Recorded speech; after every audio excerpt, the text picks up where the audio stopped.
Hello everyone, today I am here with second part of chapter number 1 class 10th English. Name of chapter is A Letter to God.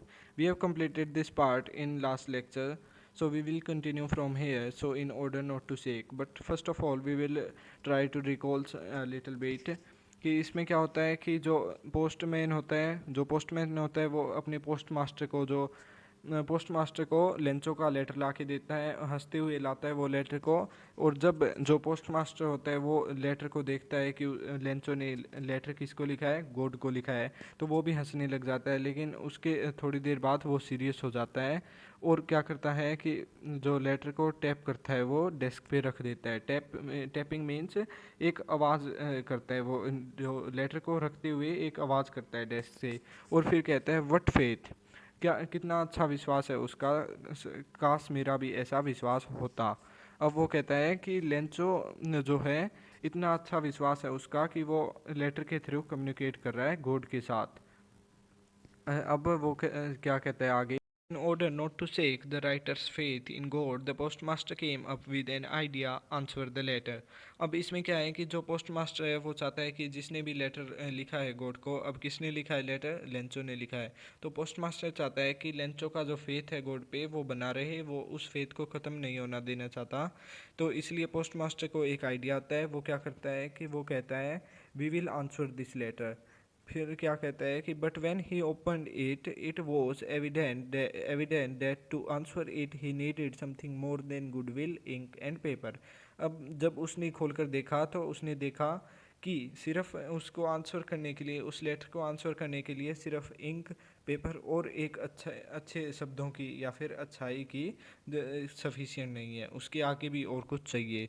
So but he stuck to his resolution, लेकिन वो जो अपने ज़ुबान पर कायम रहा। He asked for money from his employees.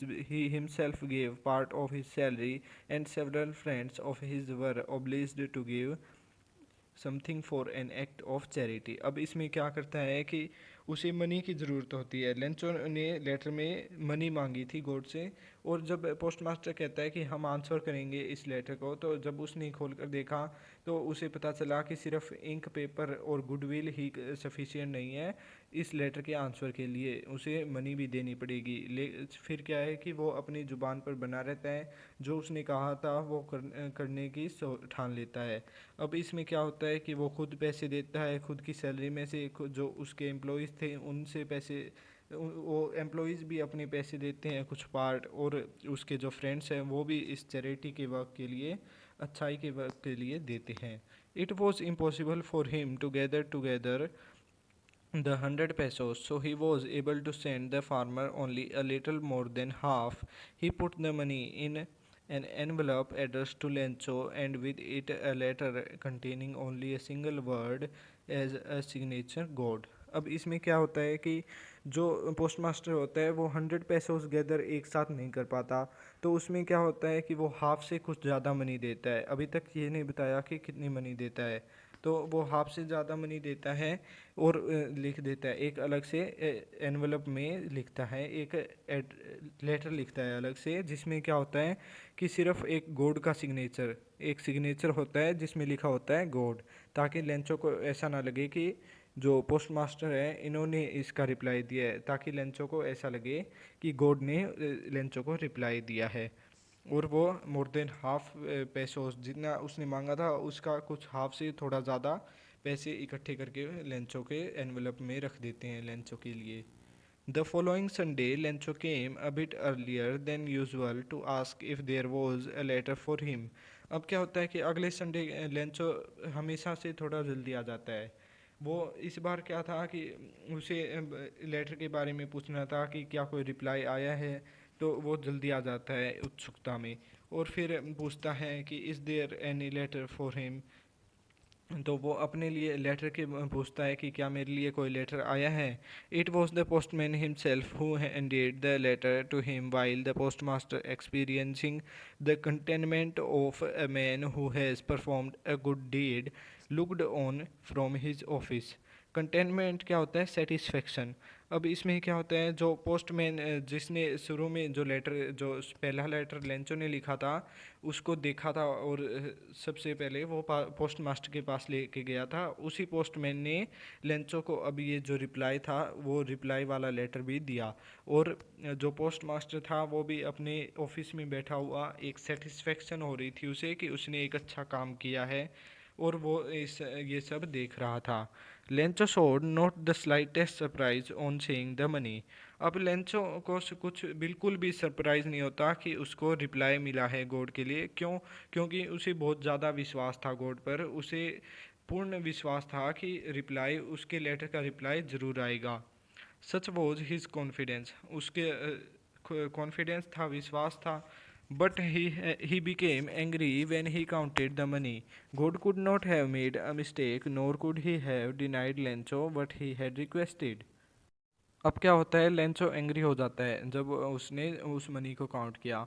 अब वो एंग्री क्यों होता है कि वो कहते हैं ना ही तो गॉड मिस्टेक कर सकते और ना ही उन्होंने लेंचो को मना किया है पैसे देने के लिए, वो मना भी नहीं कर सकते लेंचो को। फिर क्या होता है, immediately Lencho went up to the window to ask for paper and ink. अब जो विंडो के पास जाता है लेंचो उस ऑफिस की, और एक पेपर लेता है और एक इंक लेता है on the public writing table, और फिर टेबल पे पब्लिक राइटिंग की जो टेबल है लेटर राइटिंग के लिए, उधर जाता है और लिखना शुरू कर देता है। He started to write with much wrinkling of his brow, much wrinkling of his brow caused by the effort he had to make to express his ideas. When he finished, he went to the window to buy a stamp which he licked and then affixed to the envelope with a blow of his fist. अब इसमें वो क्या कहते हैं कि वो लिख रहा होता है उसी time, much wrinkling of his brow का क्या मतलब हुआ कि उसके माथे में झुर्रियाँ आ गई थी। गुस्से से वो लिख रहा था, गुस्से में लिख रहा था, इसीलिए उसके माथे में झुर्रियाँ आ गई थी।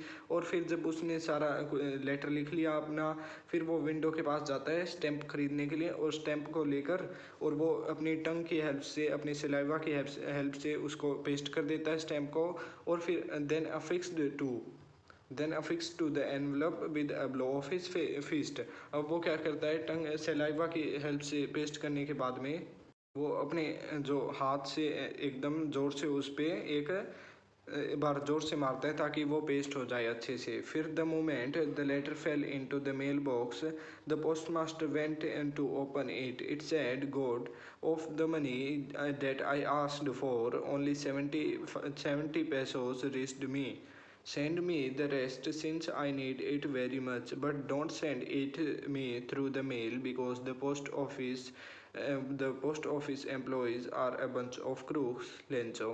अब इसमें दूसरे में क्या करता है, the moment the letter fell into, जैसे ही उसने जो लेटर को मेल बॉक्स में डाला तो वो उस पोस्ट मास्टर ने उसको जल्दी से निकाल लिया। अब क्यों निकाला, उसे लगा कि उसने थैंक यू करने के लिए लेटर लिखा होगा, गॉड का थैंक यू कर रहा होगा, उसी से बिहाफ से उसे लगा कि ये हमारा थैंक यू के लिए लेटर है। तो उसने जल्दी से निकाल कर खोला तो उसमें लिखा हुआ था कि गॉड, मैंने आपसे जितनी मनी मांगी थी उतनी नहीं है, सिर्फ 70 पैसोज। इसमें कितने पैसे मिले थे उसे, 70 पैसोज मिले थे, और उसने मांगे थे 100 पैसोज। तो वो कहता है कि ओनली 70 पैसोज आई हैव गेट, अगली और बचे हुए 30 पैसोज मेरे को पहुंचाओ आप जल्दी से जल्दी, क्योंकि मेरे को उनकी बहुत ज़्यादा ज़रूरत है। लेकिन अब वो कहता है कि इस बार आप मेल के थ्रू मत पहुंचाना, डायरेक्ट मेरे को पहुंचाना। क्योंकि मेल के थ्रू क्यों नहीं पहुंचाना है, कि वो कहता है कि जो यहाँ के पोस्ट ऑफिस के एम्प्लॉयज़ हैं वो बंच ऑफ क्रूक्स है, यानी कि ठग हैं। अब वो इनको ठग क्यों कहता है, कि उसे लगता है कि गॉड ने 100 पैसोस पहुंचाए हैं उसके लिए, लेकिन 30 पैसोस जो पोस्ट ऑफिस के एम्प्लॉयज़ हैं इन्होंने निकाल लिए हैं, उसके ठग लिए हैं। इसीलिए वो कहता है कि the employees are bunch of crooks. Bunch of crooks means ठग है। Lencho. And that's all about our chapter. Now we will discuss some extra question in next video.